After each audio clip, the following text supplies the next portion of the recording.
If you're a diehard Browns fan and love breaking down the game like we do, hit that subscribe button and turn on the bell so you never miss a blitz. The Cleveland Browns are once again at the center of a storm that feels all too familiar to their long-suffering fan base. After yet another frustrating loss, this time a 27-20 defeat on the road against the New York Jets, the Browns find themselves sitting at a disappointing 2-7 record. It was their fifth loss in the last 6 games, and it wasn't just another number in the loss column. It was the latest chapter in a growing narrative of offensive inefficiency, questionable coaching decisions, and a fan base desperate for hope. That hope, at least for now, is wearing the number 12 jersey, Shedeur Sanders. But as of this week, head coach Kevin Stefanski doesn't seem ready to give him the stage. To set the scene, let's be honest, Cleveland's offense has been painful to watch. Ranked 31st in total offense across the entire NFL, the Browns have somehow managed to make moving the ball look harder each week. Drives stall, play calls seem uninspired, and while the defense has shown flashes, it's been dragged down by an attack that can't stay on the field long enough to let them breathe. That kind of imbalance isn't sustainable, and it's exactly why fans are starting to call for drastic change. For many of them, that means benching the current starter, rookie quarterback Dillon Gabriel, and handing the keys to the offense over to the highly hyped 5th-round pick out of Colorado, Shedeur Sanders. Now, Gabriel hasn't been completely terrible on paper. He's thrown for 869 yards, 7 touchdowns, and just 2 interceptions through 7 games. Those numbers don't sound awful at first glance. But look a little closer, and the problems start to reveal themselves. A 58.6% completion rate in today's NFL just isn't good enough. The rhythm is off, the timing feels forced, and the connection with his receivers, especially on deeper routes, hasn't been there. The offense feels predictable, and even when Gabriel makes a solid throw, the lack of consistency kills any momentum they manage to build. And that's the part that's driving fans crazy. Because sitting right behind him is Sanders, a player with a name, a story, and a swagger that could instantly change the energy of the locker room. Shedeur Sanders, of course, isn't just another rookie quarterback. He's the son of NFL Hall of Famer Deion "Primetime" Sanders, and his college career at Colorado was one of the most talked-about stories in football. From his calm poise in the pocket to his ability to make plays when things break down, Sanders built a reputation as a leader, a gamer, and a quarterback who thrives under pressure. He was electric in college, not just with his arm, but with his composure. Fans have seen that. They've read the scouting reports, and they can't understand why a team desperate for a spark refuses to even give him a chance. But Kevin Stefanski, the Browns head coach, doesn't seem interested in listening to the noise. During his Monday press conference, Stefanski was asked directly about the possibility of making a change at quarterback. His response: "I don't think it's fair to speculate, Daryl. We're committed to getting better as an offense. Dillon is certainly committing to improving every which way he can. All the while all of our players, young players, are developing and working so hard behind the scenes to make sure that they're getting better on a daily basis." It was a classic coach's answer, vague, non-committal, and focused on the process rather than the product. But for fans, it was just another way of saying, don't expect anything to change. The problem is, Cleveland fans have heard this before. For years, the Browns have cycled through quarterbacks, coordinators, and philosophies, searching for stability but rarely finding success. Now, even with 2 young quarterbacks on the roster, they seem to be stuck in the same loop, afraid to make the move that might finally break the pattern. Stefanski's loyalty to Gabriel may be admirable, but when that loyalty starts costing the team wins, it becomes something else entirely: stubbornness. And that's exactly what fans are accusing him of right now. The conversation around Sanders isn't just about potential, it's about identity.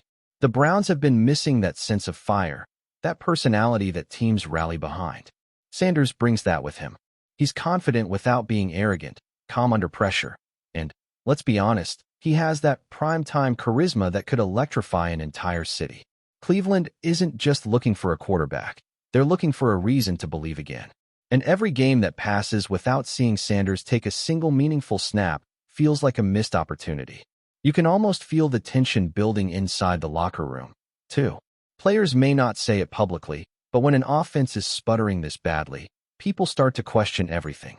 Receivers get frustrated, linemen lose confidence, and the defense starts to resent always being the ones carrying the load. That's the kind of atmosphere that can turn toxic fast. And Stefanski's insistence on staying the course could be pushing things in that direction if results don't change soon. Next week's matchup against Lamar Jackson and the Baltimore Ravens only raises the stakes. The Ravens have been red hot, riding a 3-game winning streak and looking every bit like one of the AFC's most balanced teams. For Cleveland, it's another test and another opportunity to try to right the ship before the season spirals completely out of control. The question is, will Stefanski actually have the courage to make the move that could shift the momentum? Or will he double down yet again on a strategy that just isn't working? It's not just the fans who want to see Sanders, by the way. Across sports media, analysts and commentators have started to voice their confusion about Cleveland's approach. Former players have chimed in on shows, saying things like, "At this point, what do you have to lose? And if you're 2-7, it's time to see what the kid's got." And they're right. When your playoff hopes are all but gone, when your offense ranks near the bottom of the league, when your fan base is restless and your locker room needs a spark, what's the harm in trying something new? That's the logic driving the growing Start Shedeur movement online. Social media has become a war zone for Browns fans. On X, formerly Twitter, hashtags like #StartShedeur and #FreeShedeur have started trending regionally. Clips of his college highlights circulate daily, with fans imagining what he could bring to a struggling offense. Even casual fans who might not know the intricacies of the Browns playbook can see what's missing: creativity, energy, and confidence. And when you've got a quarterback who embodies all three sitting on the bench, it's hard not to wonder what's really going on behind the scenes. The interesting part about Stefanski's comments is the emphasis on development. He mentioned that young players are working so hard behind the scenes, which might suggest that Sanders is progressing well in practice. If that's true, it raises an even bigger question: why keep him hidden? In today's NFL, rookies are expected to adapt faster than ever before. Look at what C.J. Stroud did in Houston, or what Brock Purdy managed in San Francisco. The era of sit and learn has been replaced by get in and grow. If Sanders is learning every day and showing flashes, maybe it's time to give him the real reps that can turn potential into production. Of course, there's always the counterargument. Starting a rookie too soon can backfire, especially behind an offensive line that's been inconsistent and a system that hasn't exactly inspired confidence. Throwing Sanders into that fire could hurt his confidence or stunt his development. Stefanski might genuinely believe that protecting him now is the right long-term move. But at some point, that logic starts to sound like an excuse, especially when the guy ahead of him isn't doing enough to justify staying there. Every week that passes without a change feels heavier. Every loss makes the calls louder. Every interception or 3-and-out becomes another bullet point in the case for Shedeur Sanders. And make no mistake, if the Browns lose again next week to the Ravens, the pressure on Stefanski will reach a boiling point. Fans don't just want hope, they demand accountability. And right now, it feels like the head coach is choosing comfort over courage. What's next for the Browns might come down to one decision. It's not just about this season anymore. It's about the message being sent to the team, to the fans, and to the future of the franchise. Do you believe in giving your young talent a chance to prove themselves? Do you believe in adapting when the old ways aren't working? Or do you double down on a plan that's clearly falling short? For Kevin Stefanski and the Cleveland Browns, that answer could define not just the rest of this season, but the direction of the organization moving forward. And so, as the Browns prepare for another Sunday, the story continues to build. The cameras will focus on the sideline, the crowd will chant for number 12, and everyone will be watching to see if the moment finally arrives. Because when Shedeur Sanders finally steps onto that field, whether it's this week or weeks from now, it won't just be another quarterback debut. It will be the start of a new chapter in Cleveland football. The question is, will the Browns have the courage to turn the page before it's too late? Enjoying the content so far? Smash that like button and drop your take in the comments. We want to hear what you think about the Browns this season. The NFL world is buzzing, and it's not for a typical game highlight or a routine trade rumor. No, this time, the epicenter of the storm is Cleveland, Ohio, and it has a name that sends shivers down the spines of quarterbacks everywhere: Myles Garrett. The Browns' star defensive end, known for his ferocious pass-rushing ability, and unwavering dominance on the field, has seemingly lost his patience, and the subject of his fury is none other than Shedeur Sanders, the young quarterback sensation who has been turning heads and rewriting narratives in college football. What started as whispers in locker rooms and quiet mentions on social media has now exploded into full-blown speculation as Garrett's latest comments about Sanders have sent tremors through the Browns organization and beyond. In an interview that was supposed to be routine, Garrett dropped a line, carefully chosen yet dripping with edge, that immediately went viral, and the tone of it is still echoing in stadium corridors, analyst discussions, and fan forums. He didn't hold back, and in fact, the way he spoke about Sanders has some insiders questioning whether tensions between professional veterans and the incoming generation of quarterbacks might already be forming before Sanders even steps into the NFL spotlight.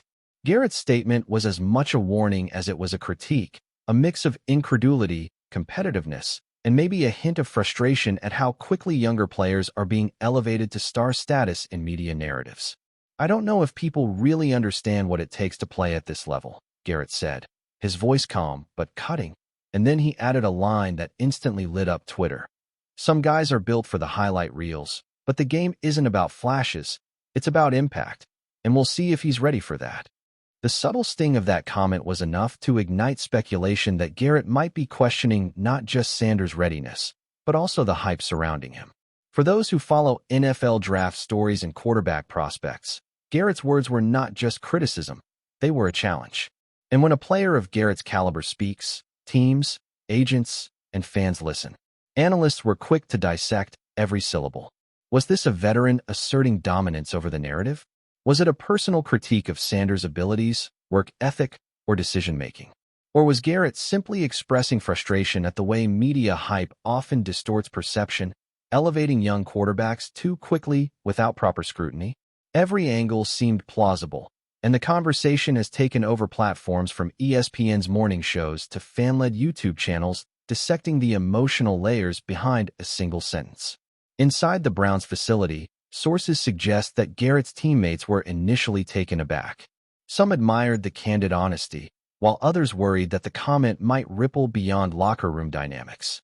The Browns, a team that has invested heavily in building around young talent while balancing veteran leadership, suddenly find themselves at the center of a narrative that's part drama, part prophecy. Coaches are reportedly walking a fine line, recognizing Garrett's status as one of the team's cornerstones while also understanding that any public friction, even one sparked by external players like Sanders, could be magnified in the media circus that is the NFL. And for Sanders, who has been the darling of analysts and draft enthusiasts alike, the timing of this remark could not have been more provocative. His trajectory has been meteoric, marked by skill, charisma, and the constant comparisons to some of the greats. Yet Garrett's critique introduces a sobering note to that narrative. It's as if the defensive juggernaut of Cleveland is sending a message to all young quarterbacks. Talent alone isn't enough. You must earn your respect in the trenches, in the heat of battle, and under pressure that often exceeds what any highlight reel can convey. Social media exploded in response. Fans of Sanders rushed to defend their young star, posting compilations of his best plays, viral interviews, and even training clips to prove that Garrett's skepticism might be misplaced. Conversely, Garrett's supporters praised the honesty and competitiveness, arguing that a player of his experience is perfectly positioned to speak on the realities of elite-level football. This debate, which might have otherwise been confined to analysts' panels, has spilled into every corner of the sports internet, with memes, reaction videos, and live-stream breakdowns dissecting the meaning, intent, and possible fallout from Garrett's statement. Some sports psychologists even jumped into the conversation, speculating on how public criticism from established players can affect young athletes' confidence, motivation, and overall mental game. The layers of this unfolding story are numerous. There's the personal rivalry angle, real or perceived, between a defensive titan and an ascending quarterback. There's the organizational challenge, as the Browns navigate how to maintain locker room cohesion while dealing with potential media storms. And there's the larger cultural narrative about how the NFL balances veteran authority with the hype surrounding incoming talent, particularly quarterbacks who are positioned as the future faces of the league. Rumors have started circulating that scouts and team executives are watching the situation closely, not just for the spectacle, but for the insight it provides into character, leadership, and resilience, qualities that are often impossible to quantify on a stat sheet. Garrett's words, though brief, have now been dissected for subtext, tone, and intention, each interpretation adding fuel to an already roaring fire. There's even speculation that this could influence draft decisions or team strategies, as defenders might study Sanders' playstyle with the added context that one of the league's most feared pass rushers has publicly questioned his readiness. While Garrett himself has not clarified beyond the initial comment, insiders suggest he may have deliberately chosen ambiguity. The line between critique and provocation is thin, and in the high-stakes world of professional football, leaving room for speculation can amplify influence. Fans are calling it the Garrett effect, describing the phenomenon where a single statement has cascaded into weeks of discussion, analysis, and even mild panic among some factions of the NFL community. Meanwhile, the Browns organization is reportedly taking a cautious stance, acknowledging the statement without adding fuel to the rumor mill. Coaches emphasize internal focus and team unity, but behind closed doors, the implications are being considered carefully. Veteran players are said to be weighing in on locker room morale. Younger teammates are observing the dynamics, and the front office is watching public perception, all while the media spins the story into its next viral iteration. And the drama doesn't stop there. Sports podcasts are predicting potential future confrontations. Mock drafts are adding narrative context to their analyses, and fan forums are debating whether Sanders will rise to the challenge or if Garrett's words will become a self-fulfilling prophecy.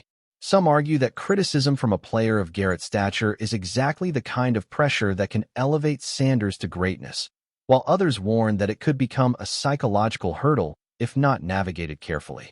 What is undeniable is that Myles Garrett, in one sharp, calculated comment, has created a maelstrom that few anticipated. He has reminded the league, the fans, and the media that his influence extends far beyond the stat sheet. He has reminded young quarterbacks that hype is fleeting and that respect must be earned through performance, resilience, and an understanding of the game's brutal realities. And he has reminded the Browns organization that even a seemingly simple statement can have ripple effects that touch every corner of the NFL ecosystem. As the rumor mill churns and the debate intensifies, one thing is certain. The narrative around Shedeur Sanders, Myles Garrett, and the Browns is far from over.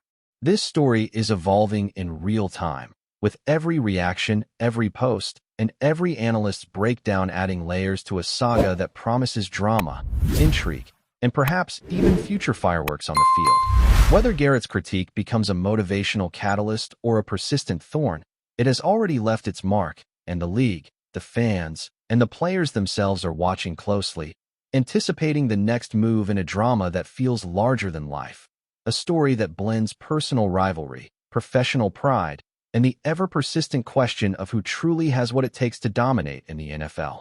Thanks for riding with us on another Browns Blitz. If you liked the video, share it with a fellow fan, hit subscribe, and ring that bell so you're always part of the Dawg Pound conversation. Go Browns!